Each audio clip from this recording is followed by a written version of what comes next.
الحمد لله رب العالمين.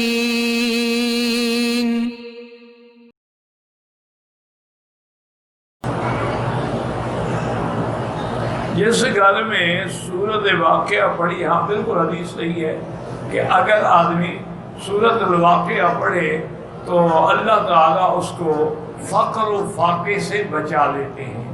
یعنی اللہ پاک اس کے یہ معنی نہیں ہوتا کہ دولت آئے، معنی یہ ہے کسی کے محتاج ہی نہیں ہوں گے.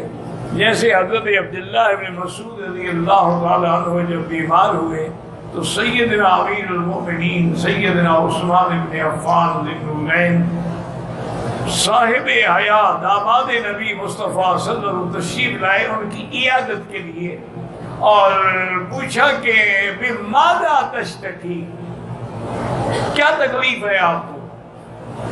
تو حضرت عبداللہ بن مسعود نے فرمایا ذنوبی، مجھے اپنے گناہوں کی تکلیف ہے. تو حضرت عثمان نے فرمایا بماذا تشتہی، کیا خواہش ہے تمہاری؟ میں رحمت ربی، مجھے اپنے رب کی رحمت کی تمنا.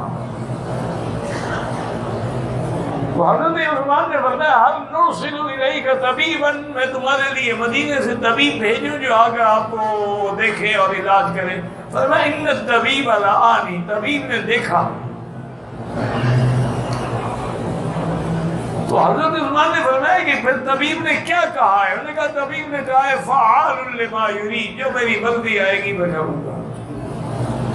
یعنی اللہ نے دیکھا ہے، مانا ان کا یہ تھا. تو اب حضرت عثمان نے فرمایا کہ اچھا میں بیت المال میں، اب اللہ کا شکر ہے بڑا مال ہے، میں تمہارے لیے کچھ پیسہ بھجوا دوں. فرمایا جب میں تندرست تھا اس وقت آپ نے بھیجا نہیں، اب جب میں مرنے کے قریب آپ پیسے بھیجو گے کیا فائدہ؟ تو انہوں نے کہا اللہ کے بندے تمہاری بیٹیاں ہیں، لڑکیوں کے کام آ جائے گا. تو حضرت عثمان نے حضرت عبداللہ فرمایا علمتہن سورۃ الواقعہ، میں نے اپنی بیٹیوں کو سورۃ واقعہ یاد کرا دی ہے، وہ روز پڑھتی ہے، ان کو بھی پیسوں کی ضرورت نہیں ہے.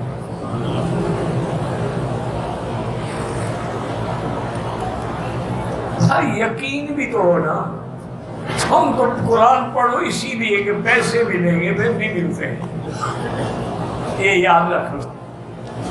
تم سورت واقعہ اس نیت سے پڑھو کہ حضور نے فرمایا ہے، پھر اس کی جو برکات و ثمرات ہیں وہ خود بخود حاصل ہوتی رہیں گی.